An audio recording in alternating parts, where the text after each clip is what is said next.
right, we'll continue our driver media availability here at Phoenix International Raceway. We're now joined by Joey Logano, driver of the number 22 Shell Pennzoil Ford.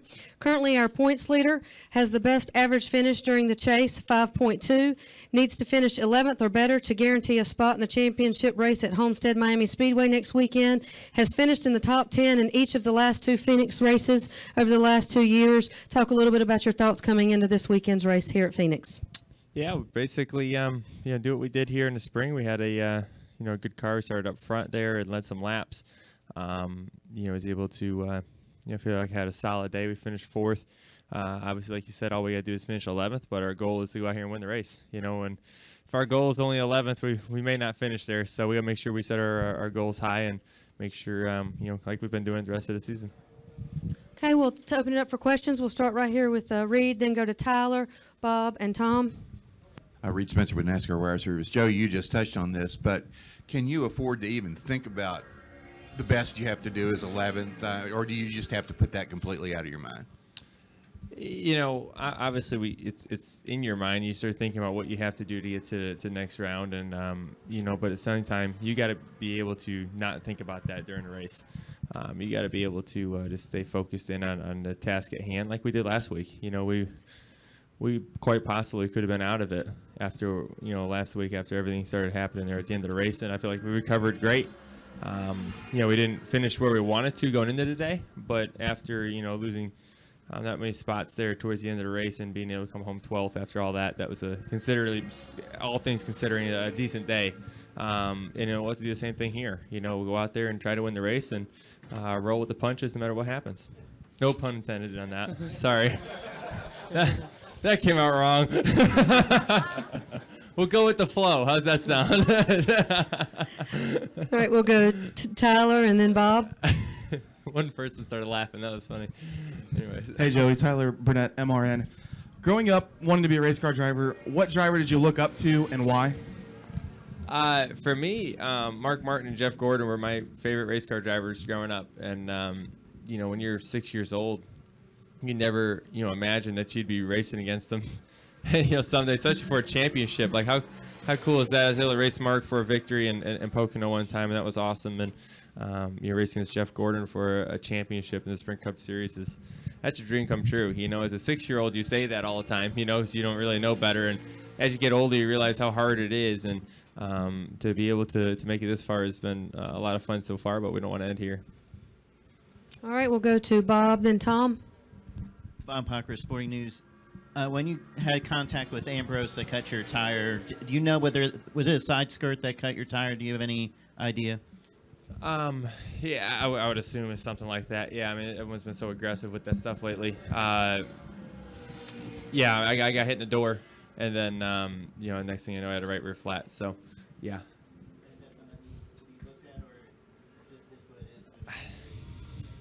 I don't make the rules. It is what it is. Everyone's taking advantage of the of what is there, and as they should. I don't blame anyone. And obviously, the consequences of that is we touch each other. We have flat tires, and but that's part of it. We all know it. We can see it.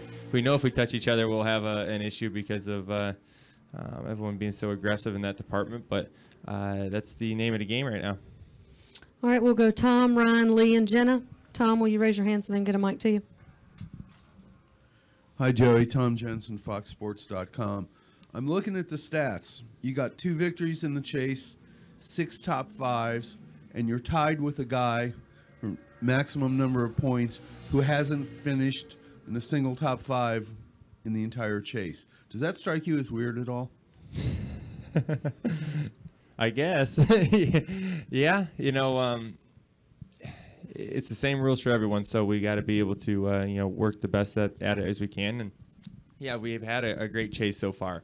Can it all end this weekend? Yes, and that's the unfortunate part. If it was last year, we'd be sitting in really good shape right now, looking at a championship, pretty comfortably coming into this race. And the fact is, it's not the rules this year, and we got to play by what cards are dealt. And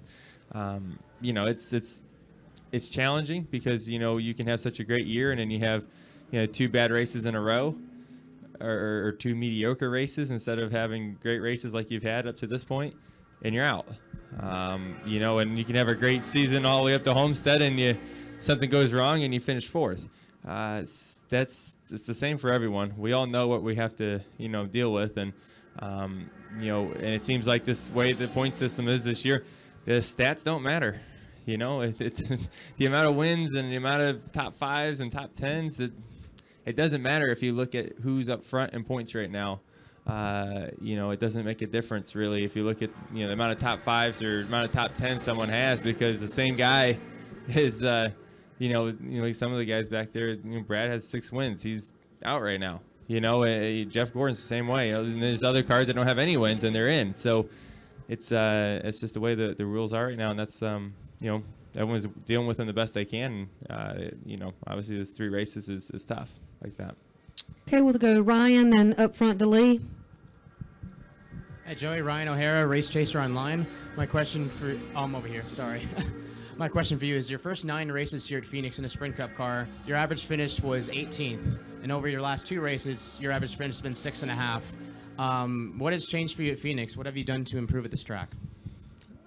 You know, it seems like that's kind of been the trend at a lot of places for us. You know, in the beginning of my career, I had a hard time in a lot of places, to be honest with you. And you know, over time, as a driver, I've been able to figure out you know, what I need at certain racetracks and how to go fast, and I've been able to communicate that with my crew chief. And Todd's been able to do a good job with me the last couple of years, and you know, making sure we stay disciplined to what we need in practice, and that pays off in the race for us. So I think it's kind of understanding what makes you fast is just as important as being fast. You can get lucky every now and again and have a fast race car, but not understanding why it's fast is not a very good thing. So to be able to be consistently good at a certain racetrack or a certain style of racing, I think you have to understand why you are. Okay, we'll go Lee, then Jenna. Lee Spencer, Motorsport.com. Even though you recovered pretty well last weekend, if you don't have a winning car, you looking at more playing offense or defense. I mean, in the situation of Gordon, it looked like he was, you know, kind of playing defense because he felt he was comfortable enough in points till the end. But, you know, have you kind of looked at all the strategies to try to figure out what's going to be the safest route to get to Homestead? To be honest with you, it's doing what we've been doing. You know, like I've been saying this whole chase, we haven't changed our theory and the way we attack a race since we started the chase. You know, we've gone out here and tried to win every week, or we tried to get the best finish we possibly can get, no matter what happens. We'll stay, you know, keep our heads cool, make sure we do what, you know, if something happens, we're not, you know, screaming and yelling on the radio at each other. We're just going to deal with it. We're going to make the best of the situation, no matter what. And I think that's how you get the best finish. And that's what we've been able to do, you know, and so, yes, we're going to try to run up front. We're going to try to qualify up there today. We're going to try to make the fastest Shell Pennzoil Ford we can make, and then we're going to try to win the race. Now, if it comes down to the end and there's one of those moves that it's a checkers or wreckers thing, maybe you won't do that. You know, maybe you won't go 3 or 4 wide for the win knowing you may wreck. Probably not worth it. But at the same time, I think we have to, you know, stay on the attack mode throughout the race to keep our track position and make sure we're up towards the front, because and we proved it last week. As soon as we lost track position, we got, you know, hit in the door, we had a flat tire, and it just snowballed the wrong way. So you got to be up towards the front to feel safe, so you got to be aggressive to be up there in the first place. Yeah, you have to be, right? I mean, you gotta go for a win there. I think the guy who wins the championship is going to win the race, is my thought.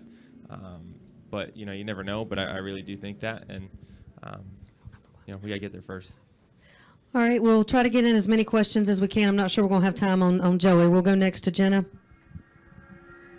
Jennifer, AP. Joey, your teammate has gotten himself into a couple messes in 2 of the last 4 weeks. I know you have a good relationship with him and you get along well with him. And Denny made some comments this week that indicated that Brad doesn't have a lot of respect of his fellow drivers.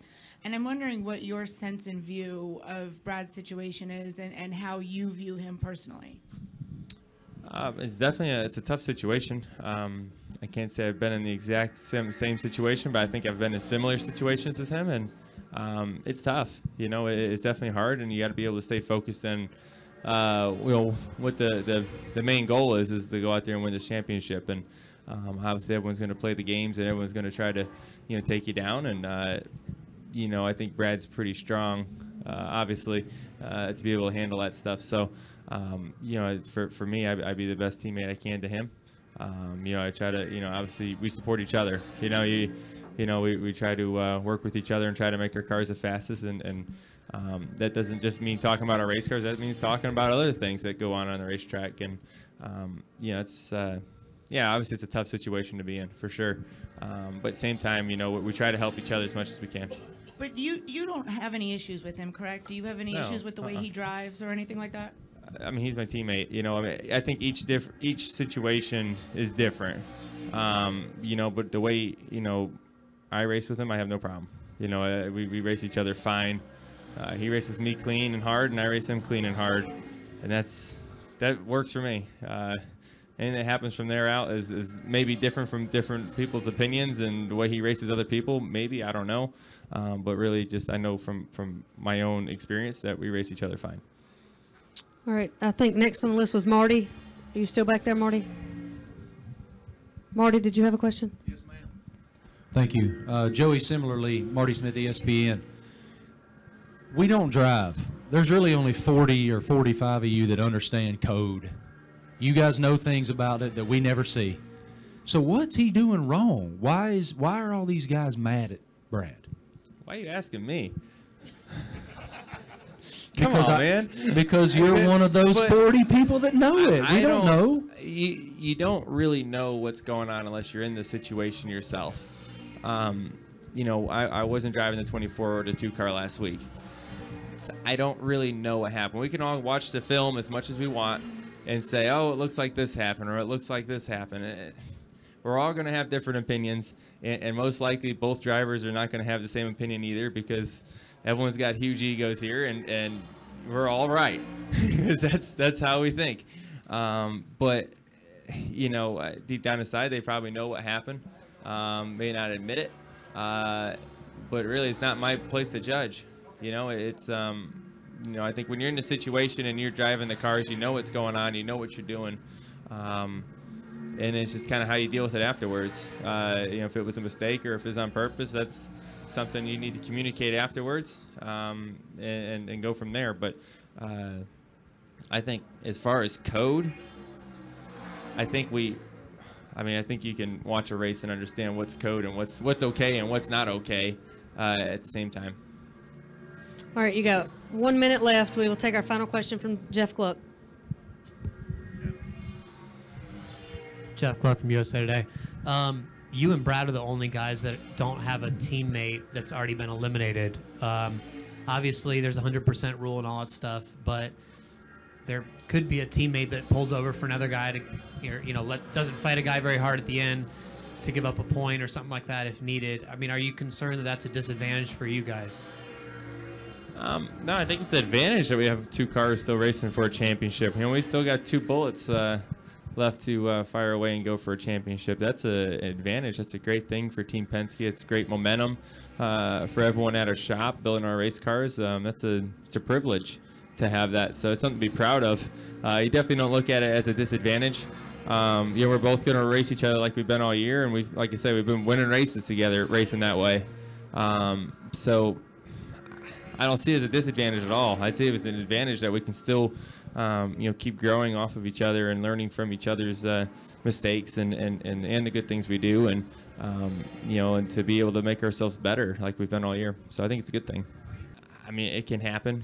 Yeah, I mean, it can happen. Yeah, when you go to Homestead, I'm sure, you know, there could be, but there's that 100% rule that we all have to race hard, and you know, you'll see what happens after that. But I mean, I think for the most part, everyone's going to race hard. It's the last race of the year. Everyone's going to want to go out there and win the race and end on a good note, no matter what. And yes, there's 4 cars racing for a championship, and a lot can go down into that.